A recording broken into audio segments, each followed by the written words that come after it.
जो हमारे दोस्तों, आज हम लोग के साथ हैं गोल्डन एएसओ सर और आप लोग के चहेते भाई गोल्डन भाई।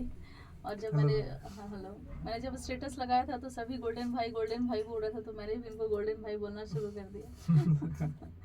तो आज हम लोग जानेंगे गोल्डन भाई के बारे में और आप लोग को भी इनके एक्सपीरियंस से बहुत कुछ जानने को मिलेगा। और मैं भी मिली हूँ गोल्डन भाई से, तो फिर मैं भी चाहती हूँ उनके बारे में जानना बहुत कुछ।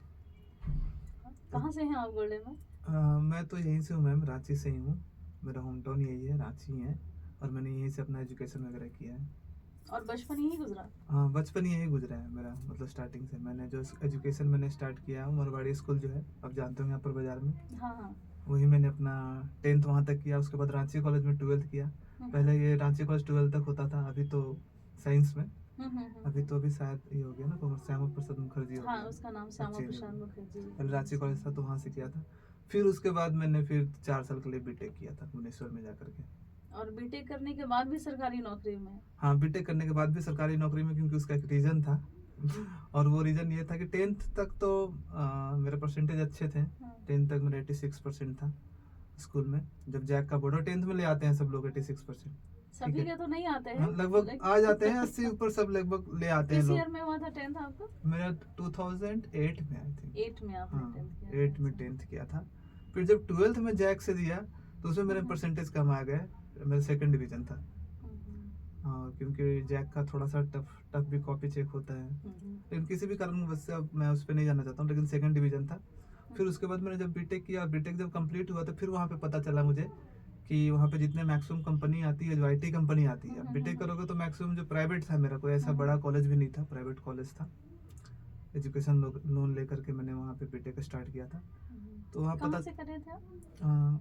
भुवनेश्वर से एक सिलिकॉन इंस्टीट्यूट ऑफ टेक्नोलॉजी है। अच्छा अच्छा। भुवनेश्वर से मैंने जी बीटेक जी। किया। मेरे दोस्त 2 लोग और जा रहे थे यहाँ से, तो उनके साथ मेरा हिम्मत था ऐसे, तो मुझे पता नहीं था क्या करना है। बट वो लोग जा रहे थे, बोले चलो कर लो वहाँ से कुछ ना कुछ जॉब का 30-40 हज़ार का नौकरी लग जाता है। मैंने बोला चलो ठीक है, कर लेते हैं। फिर एजुकेशन लोन लिया, फिर वहाँ पे गया। पहले स्टार्टिंग में मन नहीं लगा था, फिर किसी तरह से 4 साल कंप्लीट किया वहाँ पे। फिर लास्ट में पता चलता है कि वहाँ पे जितने कंपनीज आती है, टीसीएस, विप्रो, ये सब, इन्फोसिस, सब फर्स्ट डिवीजन मांगती है। और मेरा तो मतलब 10th में भी 12th में भी अच्छा, दोनों पे फर्स्ट क्राइटेरिया, डिवीजन हाँ, होना चाहिए? प्लेसमेंट में बैठने के लिए। अच्छा। और मेरे 12th में सेकंड डिवीजन था, तो उसकी वजह से मैं वहाँ पे नहीं बैठ पाया। तो फिर मैं उसी टाइम पे प्लानिंग किया था कि मुझे क्या करना है, किस में परसेंटेज नहीं चाहिए। तो मैंने देखा कि जितने भी गवर्नमेंट सर्विसेज होते हैं उसमें आपको परसेंटेज से रिलेटेड कोई चीज़ें नहीं होती। आपको डायरेक्ट अपने मेरिट के हिसाब से, आप जैसा एग्ज़ाम पेपर देते हो, जैसा रैंक लेते हो, उसके हिसाब से आपको जॉब लगे। फिर मैंने वहाँ पे मैंने सोचना शुरू किया बैंकिंग और एसएससी के बारे में, कि मैं करूँगा इसका, गवर्नमेंट जॉब में जाऊँगा ऐसा। कहाँ से तैयारी आप कर रहे थे? तैयारी स्टार्टिंग में तो मैं कॉलेज में ही थोड़ा मोड़ा हल्का फुल्का कर रहा था, कुछ बैंकिंग और एसएससी दोनों का कर रहा था। मुझे आइडिया नहीं था, मेरे बैकग्राउंड में भी किसी का ऐसा गवर्नमेंट जॉब है नहीं। मैं ही हूँ जो कि मैं फर्स्ट ग्रेजुएट हूँ शायद, मैं अपने, हाँ शायद क्या, मैं हूँ फर्स्ट ग्रेजुएट अपने फैमिली में हूँ। अच्छा, ग्रेजुएट फर्स्ट आप अपनी आप हैं, फैमिली हाँ, में? अपनी पूरी फैमिली तो में। फिर गवर्नमेंट सर्विस का तो हाँ, बात ही अलग है। ठीक है। तो ग्रेजुएट ही हम, मैं अपनी फैमिली में फर्स्ट हूँ। तो फिर वहीं पे मैंने सोचा था कॉलेज में कि अब गवर्नमेंट जॉब में जाना है। और उसके बाद फिर वहाँ से हल्का फुल्का, मेरा इंग्लिश वीक था क्योंकि हिंदी मीडियम स्टूडेंट यहाँ पढ़ा हूँ, फिर हिंदी मीडियम में 10th तक, उसके बाद 12th में भी जैसे तैसे। तो पहले मैंने अपने इंग्लिश पे कमांड किया, वहाँ पे नॉवेल्स वॉवेल्स पढ़ना शुरू किया। थोड़ा सा एसएससी का जो बुक्स है उससे हल्का फुल्का पढ़ना स्टार्ट किया था, वहाँ पे प्रिपरेशन किया। फिर जब मैं वहाँ प्लस, जब वहाँ पे कॉलेज ख़त्म हो गया तो मैं यहाँ रांची आकर के लगभग 6 महीने, 5-6 महीने, मतलब हाथ पैर मारे इधर उधर, जो भी एग्ज़ाम होता था, बैंक हो, क्लर्क हो, हेड कांस्टेबल हो, मैंने बहुत सारे एग्जाम दिए, लगभग 30-40 एग्जाम दिए होंगे इस बीच में, मतलब 6 महीने के अंतराल में। कभी उड़ीसा जाता था, कभी बंगाल जाता था, कभी बिहार जाता था। मतलब होता है कि आपके पास जब जब ग्रेजुएट हो जाते हो, जब जॉब नहीं होता तो आपको लगता है कहीं से जॉब लग जाए। तो खर्च भी तो बहुत आता होगा, आना ही जाने, इधर हाँ, तो उधर रुकने ठहरने। हाँ, खर्च होता था तो, लेकिन मैक्सिमम जो था खर्च की, यही मतलब ऐसा नहीं कि होटल लेकर के रुकता था, स्टेशन पर रुक गए, या और गए भी तो अगर टिकट से गए तो नॉर्मल जो जनरल का टिकट होता था उससे जाता था उस टाइम पे।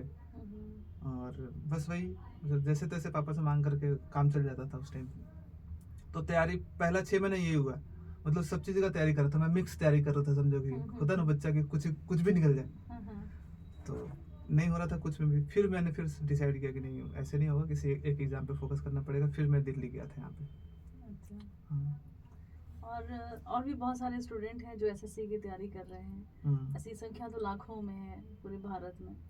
और झारखंड एसएससी भी आती है, लेकिन बहुत कई वर्षों के बाद हाँ, आती है। मैंने भी जब वहाँ पे आया था, जब मैं घर है 2016 में आया था मैं वहाँ से। 2016 के टाइम पे ही तो सीजीएल निकला था यार। हाँ, 2016 में आया। पहला तो मैंने सोचा कि मैं तो यही निकालूंगा, ठीक है। उसमें फॉर्म भरा था, पर उसका पता नहीं चल रहा कुछ कि कब होगा एग्जाम, कुछ नहीं। तो फिर मैंने फिर स्विच कर लिया, बोला झारखंड का कोई ठीक नहीं है, मुझे सेंटर पे स्विच करना चाहिए, सेंटर वाला सीजीएल पे।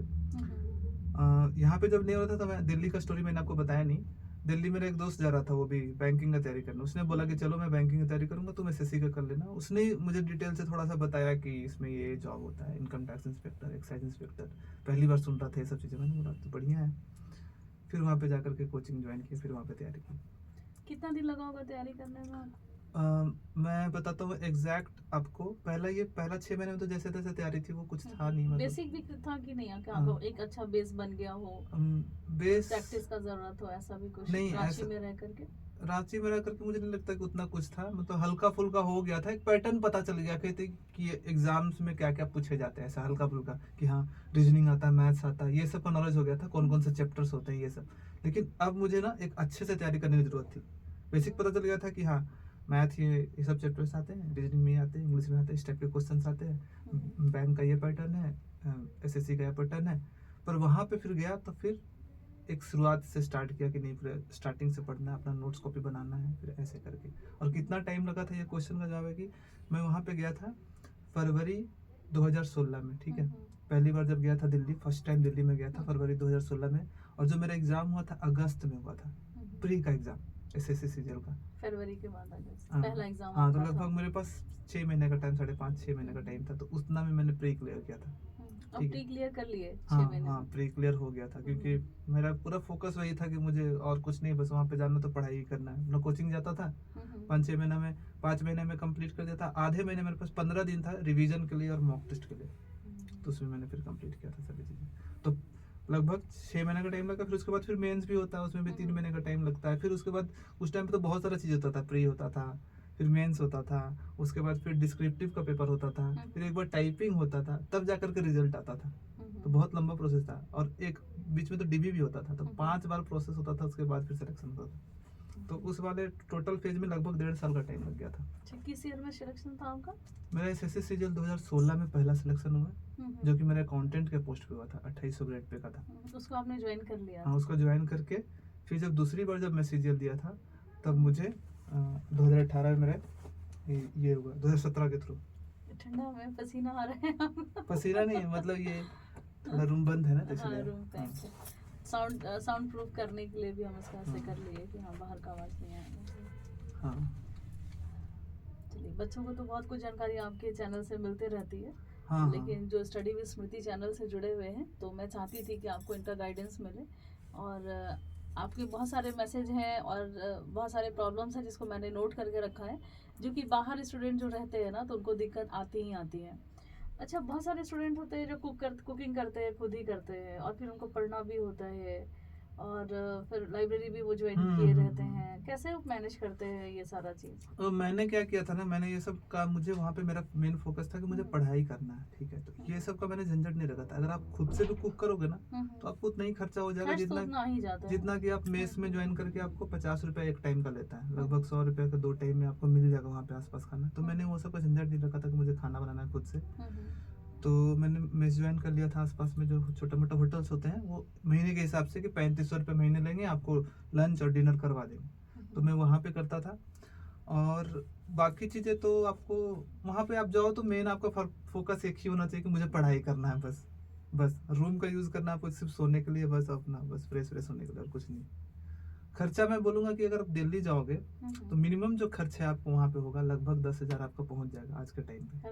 हर महीने 10,000 मिनिमम है ये आपका, ठीक है। तो फिर जो बच्चे गरीब परिवेश से आते हैं, कैसे वो इतना एक्सपेंसिव पढ़ाई कर सकेंगे या तैयारी कर सकेंगे? वो मैम वहाँ पे तो अगर उतना नहीं खर्च उठा सकते तो वहाँ पे तो नहीं जा सकते। लेकिन आजकल ये अच्छा हो गया कि ऑनलाइन प्लेटफॉर्म हो गया, जैसे कि आप भी पढ़ा रहे हो ऑनलाइन पे, तो कितने कम कॉस्ट में आप देखो, कोई जो रहता होगा लातेहार, दुमका, जो छोटे छोटे गाँव में रहते होंगे, आपका वीडियो देख करके आराम से पढ़ सकता है। तो आजकल वो भी हो गया है कि आप ऑनलाइन पढ़ सकते हो अगर आप वहाँ नहीं जा सकते हो तो। और रिजल्ट होता है ना इससे? ऑनलाइन से डेफिनेटली रिजल्ट होता है, लेकिन ये है कि आपको डेडिकेशन ज़्यादा दिखाना पड़ेगा। हाँ, क्योंकि फिजिकल क्लास में जब आप जाते हो तो आपको पढ़ना पड़ता है, आप क्लास में प्रेजेंट रहते हो। क्या होता है कि आप टीचर सामने होता है तो आप अपना मोबाइल पे फ़ोन भी आता है तो आप उसको साइलेंट कर देते हो या फिर बात नहीं करते, सोचते हो कि क्लास के बाद करोगे। लेकिन ऑनलाइन में क्या होता है कि आपके पास चॉइस होता है कि जैसे कि आप कंप्यूटर पे लेक्चर देख रहे हो, फ़ोन आ गया तो आप उस टाइम पे अरे चलो इसको पॉज करके कर लेते हैं, लेकिन आपको वही डिसिप्लिन दिखाना होगा जो आप फिजिकल क्लास में आप करते हो, तब आपका ऑनलाइन सक्सेसफुल होगा। ठीक है, और आपको ऐसे मान के चलना है कि मेरा एक्चुअल क्लास हो रहा है, आपको टाइम फिक्स कर देना है कि मेरा 9 से 12 बजे का जो टाइम है हम लेक्चर देखेंगे। इस बीच में कोई भी फ़ोन आएगा तो हम उठाएंगे नहीं, उसके बाद ही जो कुछ करेंगे। अगर ऐसा डेडिकेशन से किया है तो ऑनलाइन से भी हो जाएगा और बहुत कम खर्च में हो जाएगा, घर पे बैठे बैठे भी हो जाएगा। जैसे मैंने सुना है कि आपकी भी आर्थिक स्थिति बहुत अच्छी नहीं थी, फिर भी आपने बहुत ज़्यादा स्ट्रगल करने के बाद भी और फैमिली के कुछ ऐसे मेंबर्स थे जो कि हमेशा आपको टीज किया करते थे कि पता नहीं आपका रिजल्ट होगा नहीं होगा क्या होगा। तो ये बच्चों के मन में रहता है कि अगर रिजल्ट हो गया तुरंत तो बहुत ही अच्छी बात है, अगर वो स्ट्रगल फेज में रहते हैं तो बहुत कुछ सुनना पड़ता है फैमिली की तरफ से भी। तो मम्मी पापा तो खैर बहुत कम ही बच्चों के होंगे जो ज्यादा कुछ बोलते हैं, लेकिन जैसे चाचा चाची हो गए या रिलेटिव्स हो गए, आसपास के लोग जो होते हैं, आसपास के लोग हो गए, पड़ोसी हो गए, तो उन लोगों की बातें सुननी पड़ती हैं, तो ये भी कहीं ना कहीं पेन करता है बच्चों को। तो इस स्ट्रेस से कैसे बाहर बच्चे आएंगे, कैसे? इस स्ट्रेस से ना आपको तभी बाहर, आपको मन में खुद से ये सोचना पड़ेगा कि मेरा भी टाइम थोड़ा डिफिकल्ट चल रहा है, लेकिन आपको थोड़ा सा अंदर से ये सोचना पड़ेगा कि मुझे उनको अगर जवाब देना तो मुझे कुछ करके दिखाना पड़ेगा। और सबको ये पता होता है कि अगर आप कोई भी आदमी, सबको इंसान को अंदर से पता होता है कि अगर हम मेहनत करें ना तो कुछ भी कर सकते हैं, ये सबको पता होता है, लेकिन मेहनत नहीं कर पाते। बस आपको वो जगाना होता है कि नहीं, मुझे एक बार मेहनत करना है, रिजल्ट देना है और रिजल्ट से इनको चुप करवाना है। टाइम लगेगा 5 महीने का, 6 महीने का, 1 साल का, लेकिन मैं अपने रिजल्ट से इनको चुप कराऊंगा। और जो अगर आपको ताने जो देते हैं ना, उसको एक एनर्जी के जैसे यूज करना है। आपको उसको ऐसे नेगेटिव माइंडेड नहीं हो जाना है कि अगर आपको कोई बोल दिया तुम्हारा नहीं होगा कुछ सिलेक्शन, तो उसको प्रूफ करोगे, तुमको हम गलत प्रूफ करेंगे। तो मेरे मन में वो उल्टा चलता था ऐसे प्रोसेस। तो मैं बोलूंगा कि जो भी अगर आपको ऐसे ताने वाने दे रहे हैं तो आप उसको एनर्जी के रूप में यूज करो। अब गुस्सा को जो होता है ना, गुस्से को एनर्जी में कन्वर्ट करके अपने पढ़ाई में लगाओ। एकदम सही बात है कि उसको यूज करना है कि हाँ चैनलाइज करो, करके दिखाएंगे हम। एक होता है कि आप झूठ करके दिखाएंगे। एक होता है कि आपको कोई कुछ बोला तो आप गुस्सा होकर के उस पर भड़क गए, ये हो गया, आप उससे बहस कर लिए, उससे कोई फायदा नहीं होने वाला है। उससे अच्छा कि उस जो एनर्जी को चैनलाइज करो, मेहनत करो, मन में रखे रखो कि मेरे को एक बार बोला है, उसका जवाब देना है। बस जब रिजल्ट आएगा तो अपने आप आपका रिजल्ट तो सबका जवाब देगा। हाँ, रिजल्ट सबका जवाब देगा। डिफिकल्ट तो होता है, आसान नहीं होता। आप जनरल कंपटीशन है कि लाखों लोग फाइट करते हैं, तो अगर बहुत सारे लोगों का ड्रीम होता है सब गवर्नमेंट जॉब लेना, तो अगर किसी का ड्रीम को आपको चुराना है तो आपको क्या करना पड़ेगा, उससे ज़्यादा मेहनत करना पड़ेगा। हाँ, किसी का ड्रीम्स को अगर लेना तो उससे अगर ज़्यादा काबिल आपको बनना पड़ेगा। और काबिल कब बनते हो, जब आप मेहनत करते हो तब बनते हो। ये और कुछ आप अपने जर्नी के बारे में बताइए जो बच्चों को आपसे इंस्पिरेशन भी मिले। ऐसे तो आप इंस्पायर करते ही रहते हैं। अच्छा, आपके चैनल को मैंने बहुत बारीकी से देखा है, तो काफी कुछ नॉलेज तो मिल ही जाता है गोल्डन भाई का चैनल देख करके। हाँ, मेरे चैनल पे आप जा सकते हो। मेरा जो चैनल है गोल्डन ASO के नाम से गोल्डन ASO के नाम से सर का चैनल है, आप उसको फॉलो करेंगे। और मैं यही बताना चाहता हूँ कि आपको ये नहीं सोच के चलना है कि निकल नहीं सकता गवर्नमेंट जॉब। अगर आपने ये पहले से सोच लिया ना कि नहीं निकल सकता, या फिर बहुत सारे लोग ये सोच लेते हैं कि एक बार में गवर्नमेंट जॉब नहीं निकल सकता, एक बार में सीजन नहीं निकल सकता, या फिर मेरा जो फैमिली बैकग्राउंड है वो अच्छा नहीं है तो नहीं हो पाएगा, मुझे और कोई ऑप्शन देखना चाहिए। तो ये सब चीज़ नहीं करना चाहिए, मतलब बहुत ज़्यादा डिफिकल्ट भी नहीं है ASO से। और इस तैयारी में बुक का क्या रोल है? बुक का बहुत बड़ा रोल है मैम। बुक तो मटेरियल तो होता ही है, आपको एक मतलब सही बुक लेकर के पढ़ना होता है। बुक बहुत सारे लोग कुछ गलतियां करते हैं जो कि मैं बताता हूँ। सबसे पहले तो बुक को लेकर ही गलतियां करते हैं कि मार्केट में जितने भी बुक्स दिख रहे हैं लेते आए घर पे ला करके बहुत सारे रख लिए। हाँ, आपको क्या करना है कि मिनिमम से मिनिमम बुक रखना है। आपको हर सब्जेक्ट के लिए 2 मैक्सिमम बुक रखना है। एक बुक होगा जिससे आप क्वेश्चन प्रीवियस ईयर का प्रैक्टिस करोगे, और दूसरा बुक होगा, एक ही बुक सफिशिएंट है ऐसे तो, एक प्रीवियस ईयर के लिए और एक मॉक टेस्ट लगाने के लिए। ठीक है, अच्छा, एक प्रीवियस ईयर का क्वेश्चन बैंक और एक मॉक टेस्ट जो टेस्ट है, प्रैक्टिस सेट जो होता है, बस वो होता है। जैसे 25 क्वेश्चन का सेट हो गया। एक हो गया प्रीवियस के चैप्टर वाइज आपके पास होना। जैसे अगर आपको मैथ्स पढ़ना है तो मैथ्स में क्या होगा, आप कहीं ना कहीं से लेक्चर लोगे, एक अपना नोट्स कॉपी बनाओगे। सबसे पहले आपका नोट्स कॉपी हो गया। दूसरा क्या होगा कि आप एक प्रैक्टिस के लिए प्रीवियस ईयर 4-5 साल का चैप्टर वाइज ले लिए। और तीसरा हो गया कि आप जो 25-25 क्वेश्चन का सेट होता है वो आप कर लिए। इसी तरह से इंग्लिश में भी इंग्लिश में भी आपको क्या करना है, 2 से 3 बुक, एक वोकैब्स के लिए, इंग्लिश के लिए क्या होता है कि आपको वोकैब्स का बुक रखना पड़ता है वोकैब्स याद करने के लिए, और एक प्रैक्टिस के लिए, और एक ग्रामर का बुक हो गया। उसी तरह से रीजनिंग के लिए भी, रीजनिंग में तो कुछ नहीं, बस आपको एक प्रैक्टिस के लिए और एक अपना नोट्स कॉपी। तो जितना लिमिटेड बुक रखेंगे और जितना ज़्यादा टाइम एक ही बुक को करेंगे उतना ज़्यादा फायदा होगा। आज के समय में जो ट्रेंड है वो टेस्ट का भी है, तो टेस्ट का क्या रोल होता है एग्जाम में? मुझे लगता है सबसे ज़्यादा जो सबसे बड़ा रोल जो है ना अभी हम्म, आपका रिजल्ट के लिए, वो मॉक टेस्ट का रोल है। अगर आप मॉक टेस्ट नहीं लगाओगे ना, enough number of mock test, तो आपका रिजल्ट नहीं होने वाला है। सबसे ज़्यादा इंपॉर्टेंट है कि आप मॉक टेस्ट लगाओ और बहुत सारा लगाओ। हम्म, मैं अपने टाइम में बताऊंगा मैम, कम से कम मैंने 150 मॉक टेस्ट लगाए थे प्री एग्जाम से पहले, 150 मॉक टेस्ट। हर दिन लगाते थे। हाँ जैसे अभी एग्जाम का सीजन हाँ चल रहा है, तो अगर 4-5 दिन के बाद एग्जाम है अगर किसी का, हाँ तो वो इस 5 दिन वो टेस्ट लगाएगा। अगर इंस्टीट्यूट जाता है टेस्ट लगाने के लिए, कहीं किसी सेंटर पे जाता है टेस्ट लगाने के लिए, तो क्या उसका टाइम वेस्ट नहीं हो रहा है ना? नहीं टाइम वेस्ट नहीं हो रहा, लेकिन इंपॉर्टेंट है कि आप जब टेस्ट लगाओ तो उसके बाद आके एनालाइज करोगे कहाँ कहाँ मेरी गलतियाँ हुई, और उस टाइप के जो क्वेश्चन गलत हो रहे हैं उस टाइप के क्वेश्चंस को आप पढ़ लो, ताकि आपका इम्प्रूवमेंट हो उसमें। तो सिर्फ टेस्ट देना इंपॉर्टेंट नहीं होता, उसका एनालिसिस बहुत इंपॉर्टेंट है। आप अगर 1 घंटे का टेस्ट दो ना, तो उसको 2 घंटे में एनालिसिस करो कि मैंने कहाँ कहाँ गलती की, उसको एक कॉपी में नोट डाउन करो, उसको बीच बीच में रिवाइज करो। बहुत सारे लोग टेस्ट दे देते फिर छोड़ दिया, उससे कोई फायदा नहीं होने वाला। टेस्ट दे करके आपको एनालिसिस करना होता है, और आपने जो टारगेट सेट किया, टारगेट तो कभी सब लोग सेट करते ही है कि मुझे इतना मार्क्स लाना है, तो अब देखो कि कितना मेरा गैप बच रहा है, उस गैप को मैं कैसे फिल कर सकता हूँ। मान लो आपका टारगेट है 150 नंबर लाना, आपका 120 आ रहा है, तो 30 नंबर के गैप को मैं कैसे फिल कर सकता हूँ, कहाँ कहाँ मैं अपना इम्प्रूव कर सकता हूँ। तो ये सब एनालिसिस करने के बाद ही धीरे धीरे इम्प्रूवमेंट होता है। और क्लास ये एग्जामिनेशन हॉल में जाकर के टाइम मैनेजमेंट भी होता है ना, कि हाँ, क्योंकि आपको जीके का भी क्वेश्चन सॉल्व करना है, इंग्लिश भी करना है, मैथ्स है, रीजनिंग है, समय बहुत कम मिला है आपको, तो वो टाइम मैनेजमेंट कैसे करना होता है? टाइम मैनेजमेंट आप पहले ही सीखते हो, आप एग्जाम में कभी भी टाइम मैनेजमेंट नहीं सीख सकते। जो आप मॉक लगाते हो ना, उसी से आप सीख सकते हो कि टाइम मैनेजमेंट कैसे करना है। आपको सबसे पहले तो जैसे कि अगर सीजीएल का एग्जाम दे रहे हो, तो आपको ये करना है कि आपको फिक्स कर लेना है कि मुझे किस सीक्वेंस में अटेम्प्ट करना है क्वेश्चंस को। पहले मुझे जीके करना है, कि पहले मुझे रीजनिंग करना है, कि पहले इंग्लिश करना है। एक आपको फिक्स होना चाहिए, और उसमें भी टाइम फिक्स होना चाहिए। जैसे मेरा टाइम फिक्स था कि मुझे रीजनिंग को 20 मिनट टाइम देना है, ठीक है। उसके बाद इंग्लिश को मुझे 8 मिनट टाइम देना है। उसके बाद जीके को जो 25 क्वेश्चन है जल्दी जल्दी पढ़ के 5 से 7 मिनट में करना है। और मैथ में मेरा टाइम लगता था, मैं 25-26 मिनट, हर एक क्वेश्चन में 1 मिनट, तो मेरा फिक्स था, टाइमिंग मेरा सेट था। और मुझे पता था कि पहले मैं रीजनिंग से स्टार्ट करूंगा, फिर इंग्लिश में जाऊंगा, फिर मैथ्स में जाऊंगा। अच्छा, पहले रीजनिंग करे फिर उसके बाद इंग्लिश करे, आप करते थे? आपका ये मेरा ऐसा management था, मेरा एकदम कि मैं सारे हाँ, मॉक्स में ऐसे ही जाता था। पहले रीजनिंग में जाता था, मेरा फिक्स था कि 20 मिनट में 25 क्वेश्चंस, ठीक है। अगर नहीं बना तो मुझे नेक्स्ट सेक्शन में स्विच कर जाना, चाहे जितना क्वेश्चन बने। 20 मिनट में देता था रीजनिंग के लिए, उसके बाद 7 से 8 मिनट में इंग्लिश के लिए देता था, उसके बाद मैं मैथ्स करता था 25 मिनट, और लास्ट के 5 से 7 मिनट जो था जीके फटाफट क्वेश्चन देखता था, जो बन रहे हैं बना रहे हैं, छोड़ देता। तो ऐसे सीक्वेंस करके हर बार फॉलो करता था, हर बार।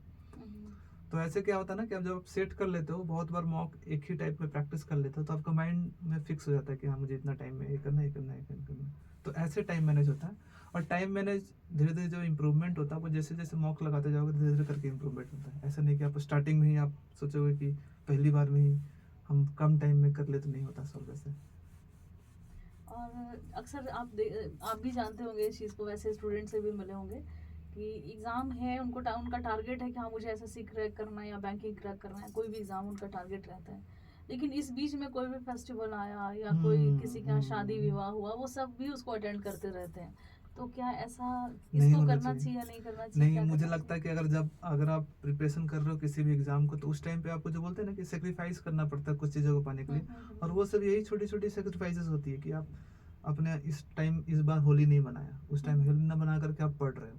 चलो इस बार किसी के पार्टी में जाना था, आपने नहीं गया, अपना पढ़ाई करो। तो ये छोटे छोटे सेक्रीफाइस यही होता है, इसी का फल मिलता हाँ, और है। इसी का फल मिलता है। और मेरा अगर था तो मैं तो तब तक नहीं आया था, मतलब दिल्ली से, जब तक कि मेरा वहाँ पे सिलेक्शन नहीं हो गया था, ठीक अच्छा, है। जब गए आप रांची छोड़ हाँ, करके वहाँ दिल्ली तैयारी हाँ, के लिए, तो फिर तो सिलेक्शन के के बाद बाद ही ही आए वापस थे। आए? हाँ, अरे वाह, ये तो हाँ, ये बहुत अच्छी बात है, लेकिन एक आप बहुत दिवाली था, सेक्रीफाइस किए हाँ, आप। दिवाली था, मुझे पता है, याद है कि उस टाइम मेरा मेंस का पेपर था। सब लोग, मतलब मैक्सिमम लोग, क्या होता है ना, दिवाली में छुट्टी मिल जाती है कोचिंग में 5-6 दिन के लिए, सब लोग घर आ गए थे। पर मुझे नहीं, मुझे जाके क्या करूँगा, वहाँ भी मन नहीं लगेगा जब तक मेरे पास जॉब है ही नहीं। तो मैंने सोचा नहीं, यहीं पे 4-5 दिन प्रैक्टिस करूँगा, मॉक वॉक लगाऊंगा जो भी, तो मैं वहीं पे था। तो आपको सेक्रीफाइस यही छोटे मोटे करने पड़ते हैं, और ये सोच के आपको चलना पड़ता है कि चलो इस साल सेक्रीफाइस करता हूँ, नेक्स्ट नेक्स्ट ईयर जो बनाऊंगा ऑफिसर बन के बनाऊंगा। तो उसको लेकर के आपको चलना पड़ता है। और अगर ये सब चीजें करते रहो तो नॉर्मल पब्लिक सब लोग कर रहे हैं, तो फिर आपने एक्स्ट्रा क्या किया जो आपको जॉब मिले। और आप जैसे अभी जो एसएससी सीजीएल का समय है, झारखंड एसएससी सीजीएल का, तो क्या लगता है क्या कट ऑफ जा सकता है एग्जाम का? कट ऑफ का कुछ अंदाजा है? कट ऑफ तो मुझे यही लगता है कि क्वेश्चंस के हिसाब से मैं बता सकता हूँ कि सीजीएल में 150 में मुझे लगता है 120 प्लस होना चाहिए, अगर एक एवरेज पेपर है तो। कट ऑफ हाई जाएगा ना? हाँ, क्या कट ऑफ लगता तो है? हाई जाएगा ही।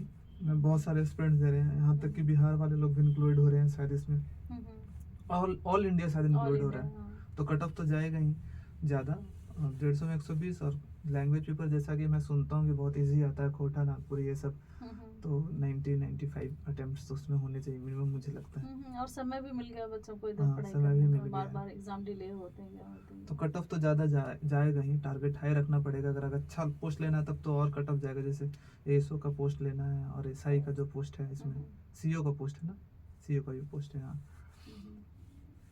तो कट ऑफ ज़्यादा जाएगा। वैसे आपको ज़्यादा पता होगा मैडम, मुझे तो झारखंड के बारे में नहीं पता। मैं एसएससी सीजीएल का बता सकता हूँ, झारखंड के बारे में उतना आइडिया नहीं है।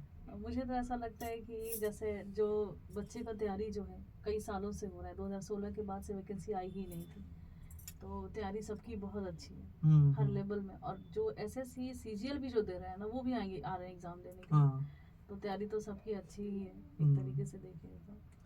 तैयारी है, कोई भी जनरल कंपटीशन हो जाता है ना, उसमें टफ कंपटीशन हो जाता है, कोई भी कंपटीशन, क्योंकि नौकरी बहुत कम मिल रही है आजकल। पहले क्या था ना कि पहले केवल ऑफलाइन मोड में क्लासेस चला करते थे। अगर आप दिल्ली या पटना गए या रांची आए पढ़ने के लिए, तो आपकी तैयारी अच्छी हुई और आपने कम्पीट कर लिया। लेकिन अब नहीं है, अब ऐसा नहीं है। अब घर में रह करके भी लोग ऑनलाइन क्लासेस करके भी अच्छी तैयारी कर ले रहे हैं। तो इसीलिए मुझे ऐसा लगता है कि अब मार्केट में कंपटीशन बहुत ज़्यादा हो गया, बहुत ज़्यादा हो गया कंपटीशन। आजकल सभी के पास सभी चीज़ें एक्सेस है, घर पे ही पढ़ लेते हैं, वो मोबाइल से ही पढ़ लेते हैं, वीडियो सारा है, तो कम खर्च में भी वो लोग पढ़ाई कर लेते हैं। नहीं तो पहले था कि आपके पास पैसा बहुत अच्छा है तो फिर आप तैयारी कर रहे हैं, नहीं तो फिर दिक्कत होती है। अच्छा, कुछ स्टूडेंट का ये भी कहना है कि फैमिली सपोर्ट नहीं है, या फिर मेरा इकोनॉमिकल स्थिति सही नहीं है, बहुत गरीबी है, इस वजह से मैं पढ़ नहीं पा रहा हूँ, या पढ़ नहीं पाया, या कंपटीशन में बैठ नहीं पा रहा हूँ।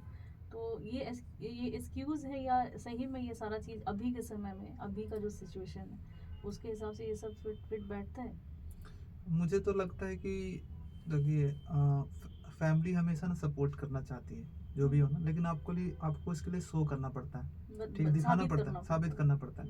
अगर आपके पेरेंट्स आपको देखें कि जब भी देख रहे हैं कि वो पढ़ाई कर रहा है, तो फिर जब भी देख रहे हैं तो कुछ ना कुछ मेहनत कर रहा है, अपना डिलीजेंट होकर के, मतलब कि जब भी सुबह उठ रहे हैं तभी पढ़ाई कर रहा है, हर टाइम पे टाइम वेस्ट नहीं कर रहा है, तो आपको सपोर्ट करेंगे। तो जब तक आपको एक्शन नहीं देखें, आप देखेंगे कि घूम रहा है, फिर रहा है, जब मन मर्जी कर रहा है तो कहीं चला जा रहा है, तब वैसे में सपोर्ट नहीं करेंगे। अचानक किसी दिन आके बोले कि आज मुझे दिल्ली जाना है तैयारी के लिए, हाँ, और हर महीने मुझे 15,000 रुपए चाहिए, हाँ, तो फिर पेरेंट्स का क्या रिएक्शन होगा? पेरेंट्स का रिएक्शन डिपेंड करता है कि वो कितना डेडिकेशन के साथ बोला। जैसे कि मैंने भी बोला था, ठीक है, मैं अचानक से बोला था उनको एक दिन कि मुझे दिल्ली जाना है, पर मैंने उनको ये बोला था कि मैं जब वापस आऊँगा तो मैं जॉब के साथ ही आऊँगा, ठीक है, तो मेरा एक बार सपोर्ट कर दो, मुझे 1 साल का टाइम दे दीजिए, 1 साल में नहीं होगा तो फिर मैंने पापा को बोल दिया था कि मैं आपका जो बिजनेस है उसी में चलाऊँगा, ठीक है।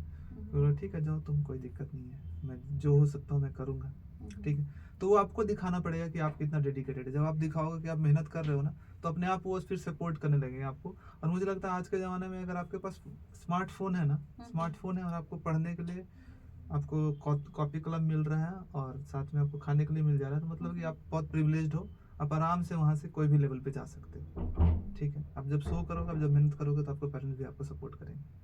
और SWS के जो व्यूअर्स हैं, जो देख रहे हैं आपको, उनको आप क्या मैसेज देना चाहते हैं? मैं आपको यही मैसेज दूंगा कि आप मेहनत कीजिए, कुछ भी इम्पॉसिबल नहीं है। सबसे बड़ा जो हमारा होता है ना कि हम उसी चीज़ से बाहर नहीं निकल पाते हैं, हमको लगता ही नहीं है कि हम सिलेक्शन ले पाएंगे गवर्नमेंट जॉब, हमको एक अलग चीज़ लगता है गवर्नमेंट जॉब, ठीक है, कि कोई बहुत ज़्यादा तेज़ लड़का लोग, या फिर जिसका बहुत अच्छा तैयारी है, या फिर इंग्लिश मीडियम से, या फिर कुछ ऐसा है, उन्हीं का हो पाएगा सिलेक्शन। ऐसा नहीं है, अगर आप मेहनत करोगे तो आपका भी हो सकता है। हाँ, एग्ज़ाम कुछ डिले होते हैं झारखंड में, लेकिन आप झारखंड छोड़ो तो सेंटर में भी बहुत सारे एग्ज़ाम हो रहे हैं, बहुत सारे एग्ज़ाम होते हैं, लेकिन ये है कि आपको एक एग्ज़ाम पे फोकस करके तैयारी करना पड़ेगा। अगर आप मल्टीपल एग्ज़ाम की तैयारी करोगे, कभी इस एग्ज़ाम पे कभी इस एग्ज़ाम पे, तो वो नहीं हो पाएगा। आप एक एग्ज़ाम पे फोकस करो अच्छे से, उसकी तैयारी करो, फिर आप बाकी एग्ज़ाम दे सकते हो। और मैडम तो बहुत अच्छा पढ़ाती हैं, इनके साथ जुड़े रहो। और क्या, मैडम मेहनत करती, जितना मेहनत करती है मैडम, आप लोग भी अगर उतना मेहनत कर दोगे तो आराम से सिलेक्शन आपका होगा। नहीं, बच्चों का शुरू से बहुत ज़्यादा प्यार रहा है और इतना ये लोग बहुत दिन से मेहनत कर रहे हैं, कई साल से। मैं तो बोलती हूँ कि आप लोग का सिलेक्शन हो जाएगा ना, उस दिन आप अनसब्सक्राइब कर देना और बस हाँ। अपने जो आपके छोटे भाई बहन हैं, उनको बता देना कि हाँ चैनल फॉलो कीजिए, लेकिन आपको अनसब्सक्राइब करके अपनी नौकरी में अच्छे से लग जानी है। और हम बहुत इंतज़ार कर रहे हैं आप लोग के सिलेक्शन का, क्योंकि जितना जल्दी आप लोग सेलेक्ट हो जाओ अलग अलग। जब लेकिन आप सिलेक्शन लेके आओगे तो मैडम के पास ज़रूर आना, ठीक है, उनको बताने, उनको बहुत अच्छा लगेगा, क्योंकि उसी का इंतज़ार है मैडम का सबसे ज़्यादा, कि कोई सिलेक्शन लेकर के आए, क्या मैम? जब से मैं पढ़ा रही हूँ तब से एक भी सीजीएल जेएसएससी सीजीएल नहीं हुआ है। हाँ। ये पहला जेएसएससी सीजीएल है। जेपीएससी तो हुए हैं, बहुत सारे स्टूडेंट सेलेक्टेड है, लेकिन सीजीएल हम लोगों के लिए भी पहला है। तो आपका ही परीक्षा नहीं है, हम लोगों की भी परीक्षा साथ साथ होते चलती है। ये मैंने आपको कितना सिखाया हम लोगों ने, और आप कितना सीख पाए। और इसी बीच में हम लोग का मेरी मुलाकात गोल्डन सर से हुई और काफ़ी अच्छा लगा इनसे मिल करके। और मुझे ऐसा लगा कि नहीं, हम लोग को चैनल पे एक साथ आना चाहिए। थैंक यू मैम, सबसे पहले तो थैंक यू भी कि आपने मुझे बुलाया, और अपने जो भी है, अपने जो आपके स्टूडेंट्स हैं उनसे रूबरू करने का मौका दिया मुझे। आप जो स्टॉक पे भी आ चुके हैं ना? हाँ, जो स्टॉक पे भी मैं आया हूँ। सर्च करोगे तो आपको मेरी वहाँ पे भी स्टोरी पता चल जाएगी थोड़ा, जो स्टॉक पे गोल्डन एज और जो स्टॉक। काफ़ी अच्छा लगा मिलकर के आपसे। मुझे भी बहुत अच्छा लगा, थैंक यू सो मच। और आप लोग इसी तरह से मेहनत करते रहिए, और आपका भी सपना जो भी है ज़रूर पूरा होगा, ठीक है? चाय ऐसे ही।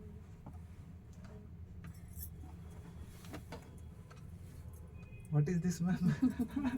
ये तो मुझे आप लोगों आपने, की तरफ से। आप तो नेता बना दी मुझे। Thank you so much, thank you so much madam. ये तो बीजेपी का कार्यकर्ता। भारत माता अभी बैठे। Thank you ma'am. चाय लेते हैं इसमें।